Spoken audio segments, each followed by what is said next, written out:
যে ডায়েরিটা ছাপছিল সেটা 1989-এর ডিসেম্বরে শেষ হয়েছে।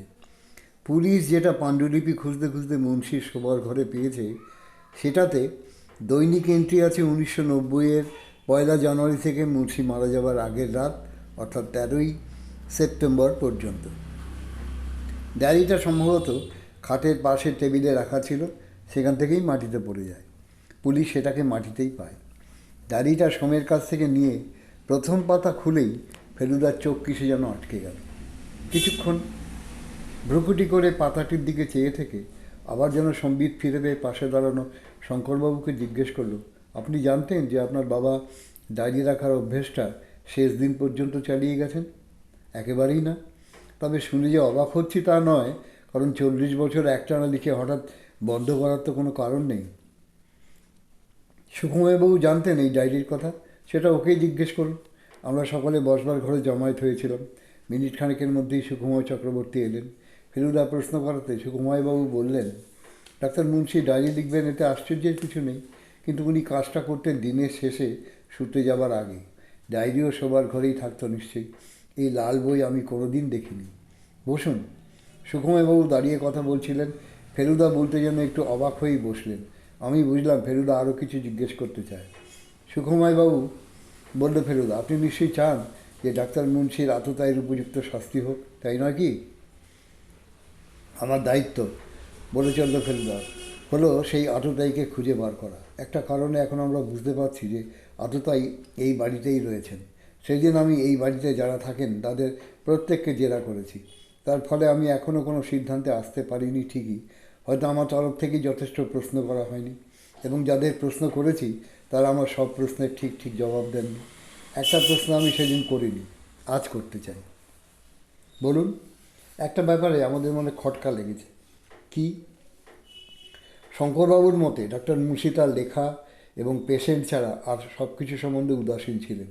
কিন্তু আপনি তো তার পেশেন্টও নন, তাহলে আপনার প্রতি তিনি এতটা স্নেহবর্ষণ করবেন কেন? ডায়েরিতে পড়েছি 5 বছর আগে আপনার অ্যাপেন্ডিসাইটিস অপারেশন হয়। তার সমস্ত খরচ মুন্সি বহন করেন। অপারেশনের পর আপনি 10 দিনের জন্য পুরী যান, সেই খরচও তিনি বহন করেন। কেন? এর কোনো কারণ আপনি দেখাতে পারেন? এই পক্ষপাতিত্বের কিসের জন্য? জানি না। উত্তরটা আসতে যৎসামান্য দেরি হলো সেটা নিশ্চয়ই ফেলুদা লক্ষ্য করে থাকবে। সেটা তার পরের কথা থেকেই বুঝতে পারলাম।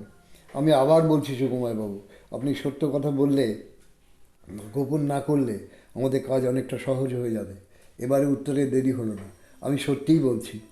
লালমোহনবাবু আমাদের নামিয়ে দিয়ে টুমরো মর্নিং বলে গড়পাড় ফিরে গেলেন।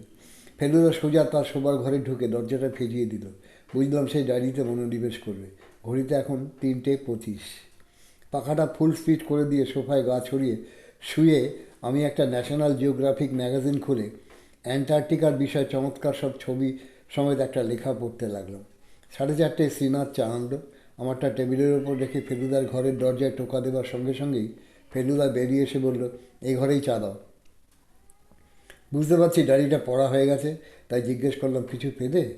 ফেলুদা কাউচে বসে পকেট থেকে ডায়েরি আর চারমিনারের প্যাকেটটা বার করে টেবিলের উপর রেখে গরম চায়ে একটা ছোট্ট চুমুক দিয়ে বলল, তোকে কয়েকটা আইটেম পড়ে শোনাচ্ছি।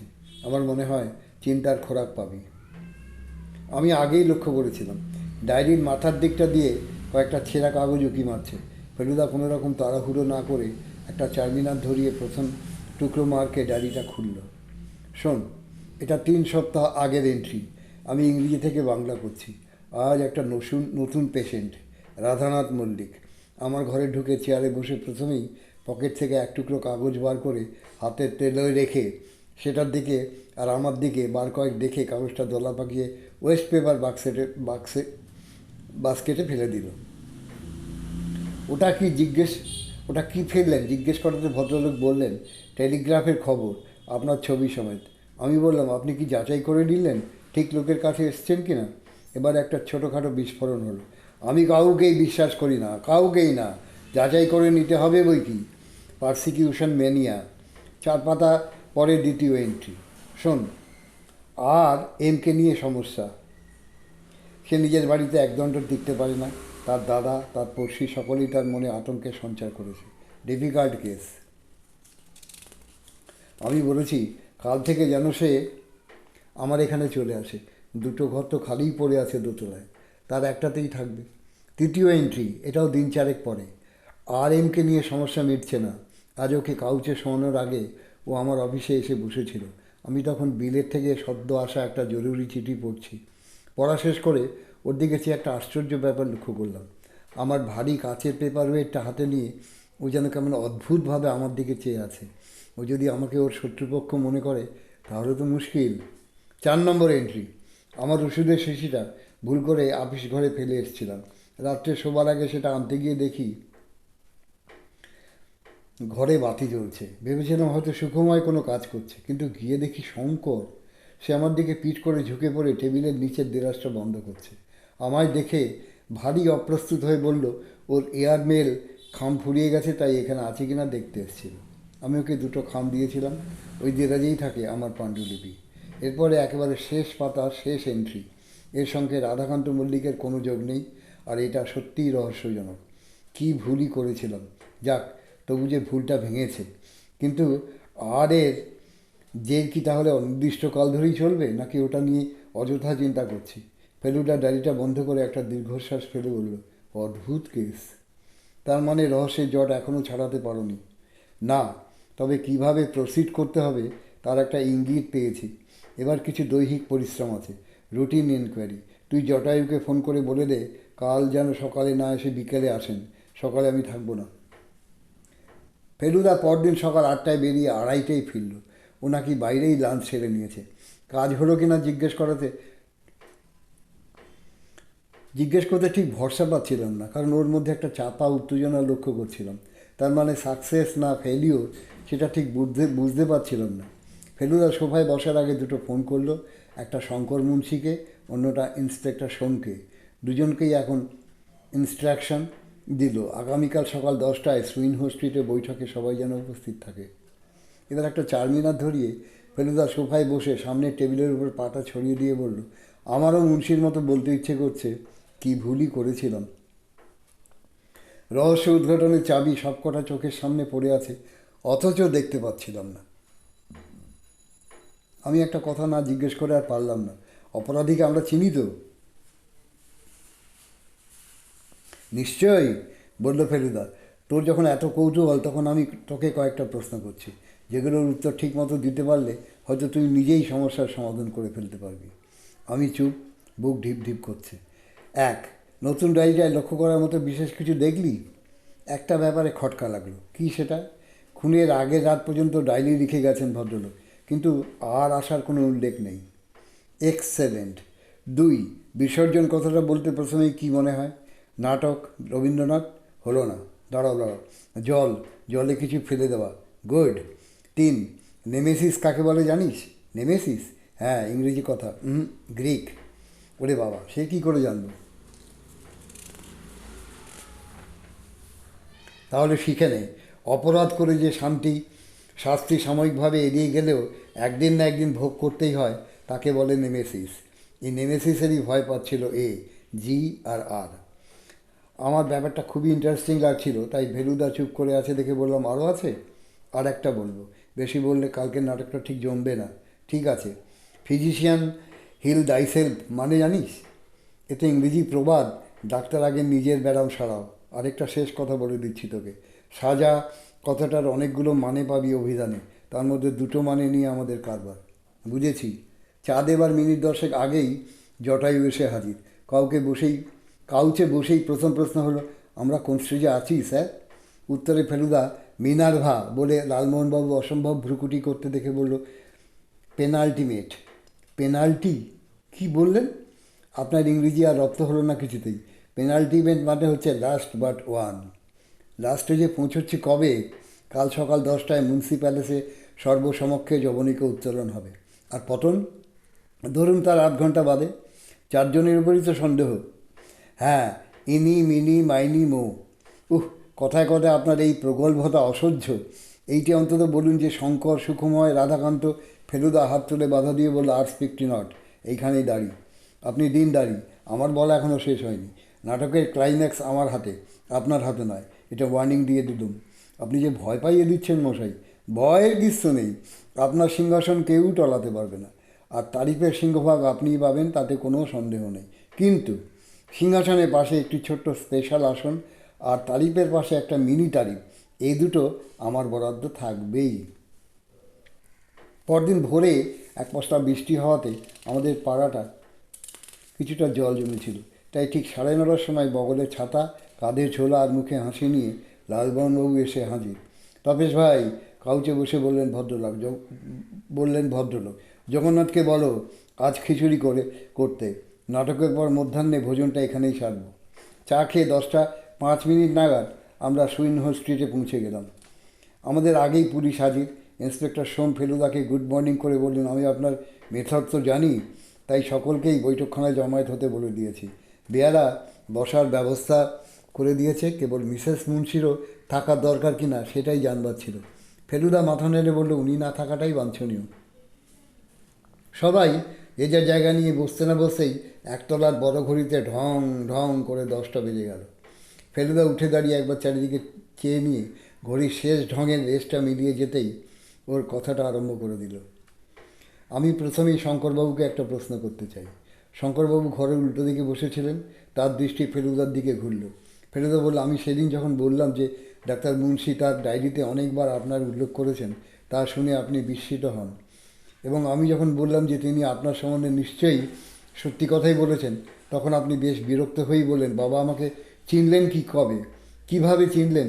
তিনি তো তার রোগী নিয়েই পড়ে থাকতেন। শঙ্করবাবু, আপনি কেন ধরে নিলেন যে বাবা আপনার সম্বন্ধে অপ্রিয় কথাই বলেছেন? আমি তো কিছুই বলিনি, কারণ বাবা সামনাসামনি আমার কখনো প্রশংসা করেননি। নিন্দে করেছেন কি? না, তাও শুনিনি। তাহলে আপনিই বা আপনার সম্বন্ধে ডাক্তার মুন্সির প্রকৃত মনোভাব কী করে জানলেন? ছেলে তার বাবার মন জানবে না কেন? সে তো অনুমান করতেও পারে। বেশ, এবার আরেকটা কথায় আসি। আমি গতকাল দুপুরে একবার আপনাদের এখানে এসেছিলাম। এ বাড়িতে ভিত্তস্থানীয় যারা আছে তাদের ডেকে ডেকে আমি কয়েকটা প্রশ্ন করি। একটা প্রশ্ন আপনাকে নিয়ে, সেটার উত্তর দেয় আপনার মালি গিরিধারী। প্রশ্নটা ছিল, আপনার বাবার খুনের দিন সে আপনাকে ভোরে বেরোতে দেখেছিল কি না? মালি বলে, হ্যাঁ দেখেছিল। তখন আমি জিজ্ঞেস করি, আপনি খালি হাতে বেরোন কি না? উত্তরে মালি বলে, না, আপনার হাতে একটা কালো চামড়ার ব্যাগ ছিল। বর্ণনায় বুঝি সেটা ব্রিফ কেস বা পোর্টফোলিও জাতীয় ব্যাগ। এই ব্যাগে কী ছিল সেটা বলবেন কি? শঙ্করবাবু চুপ, তার নিঃশ্বাস জোরে জোরে পড়তে শুরু করেছে।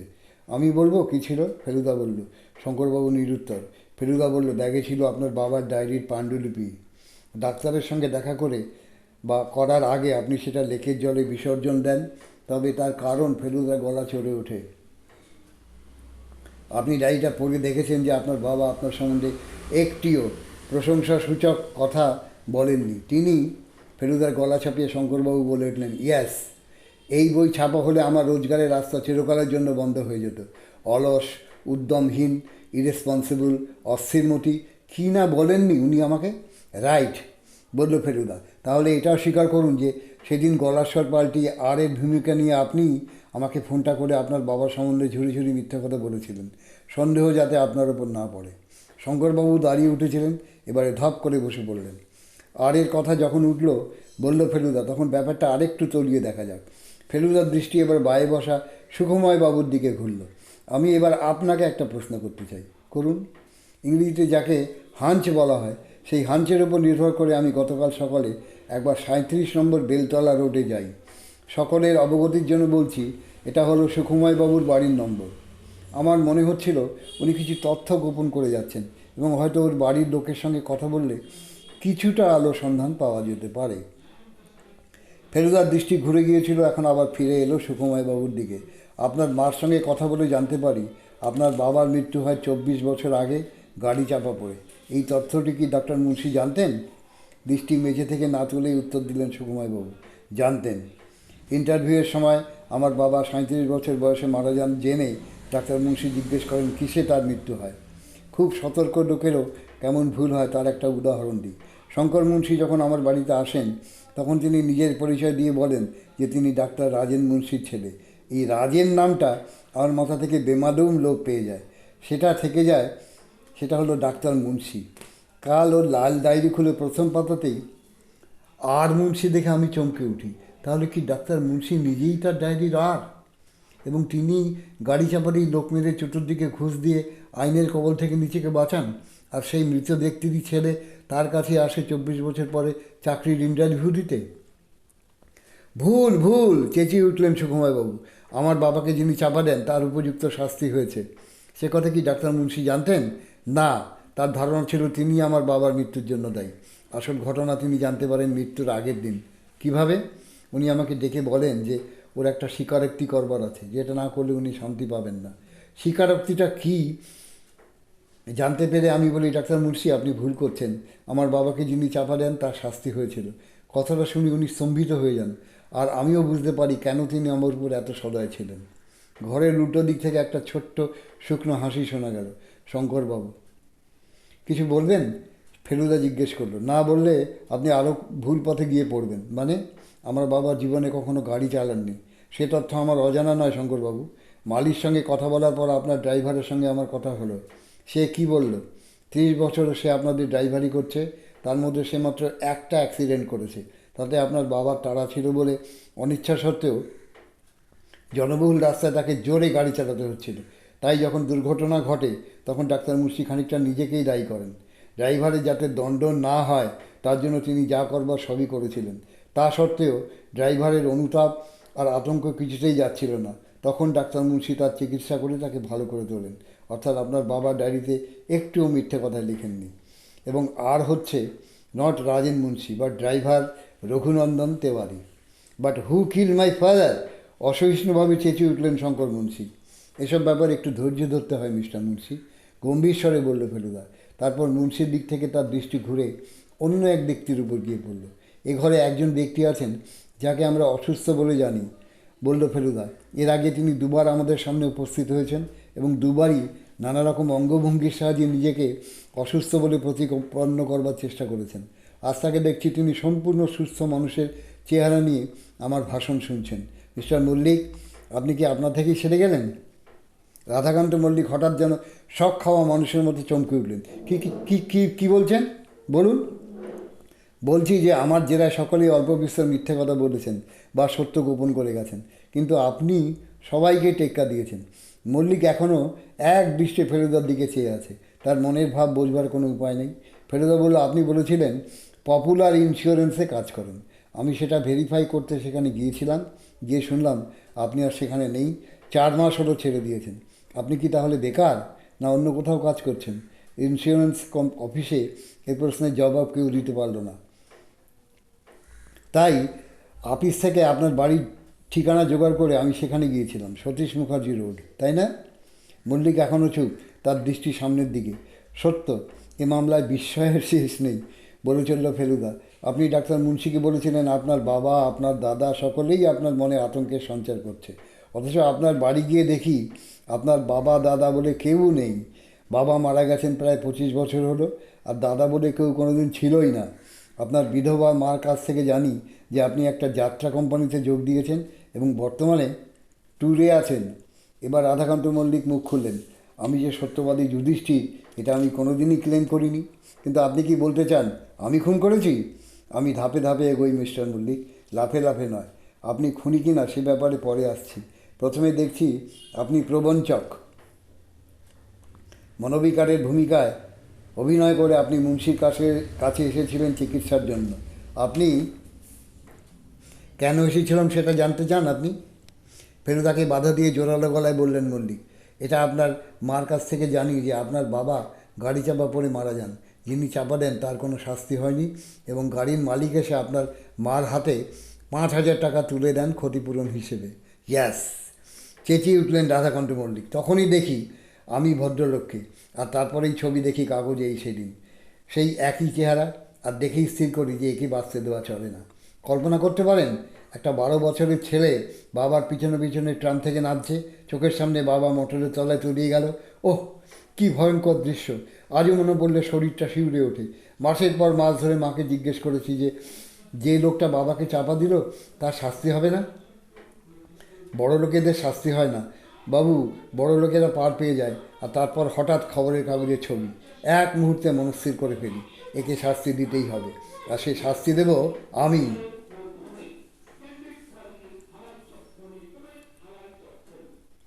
তারপরেই মনোবিকারের ভূমিকায় অভিনয় করবার সিদ্ধান্ত। হ্যাঁ, কিন্তু খুন করা যে এত কঠিন কে জানতো। বুঝতে পারছিলাম এই জিনিস চট করে হবার নয়, সময় লাগবে আমার মনকে শক্ত করতে। শেষকালে মন শক্ত হলো, অস্ত্র জোগাড় হলো, মুন্সিরই আপিস ঘরের একটা পেপার নাইফ। বাবার দেহ থেকে যে রক্ত বেরোতে দেখেছি, তার হত্যাকারীর দেহ থেকে রক্তপাত না হলে উপযুক্ত শাস্তি হবে না। তারপর তারপর কি মল্লিক মশাই? অদ্ভুত ব্যাপার। ছোরা হাতে নিয়ে ঘরে ঢুকেছি, পশ্চিমে জানলা দিয়ে চাঁদের আলো এসে মুন্সির উপরে পড়েছে। মুখ হাঁ, আধ খোলা চোখে নিষ্প্রাণ চাউনি, নিঃশ্বাস প্রশ্বাসে কোনো শব্দ নেই। আমি খুন করব কি? সে লোক তো অলরেডি ডেড। তৃতীয় ডেট কথাটা বলার সঙ্গে সঙ্গে ঘরে একটা ধূপ করে শব্দ হলো। সেটার কারণ হচ্ছে ডাক্তার মুন্সির শালা চন্দ্রনাথবাবু। তিনি সংজ্ঞা হারিয়ে চেয়ার থেকে উল্টে মেঝেতে গিয়ে পড়েছেন। সোম তার দিকে দৌড়ে গেলেন, আর সেই সঙ্গে ফেলুদা বলে উঠল, দেখে নিন মিস্টার মুন্সি, আপনার মামা, আপনার মার যমজ ভাই, হি কিলড ইউর ফাদার। মানে? হঠাৎ থাকতে না পেরে চেঁচিয়ে উঠলেন জটায়ু। মোটিভ? ফেলুদার দৃষ্টি আবার শঙ্করবাবুর দিকে ঘুরে গেল। আপনি বলতে পারেন না শঙ্করবাবু? আপনি তো ডায়েরিটা পড়েছেন। শঙ্করবাবু ধীরে ধীরে মাথা নেড়ে বললেন, হ্যাঁ। মানুষকে চেনা অত সহজ নয়।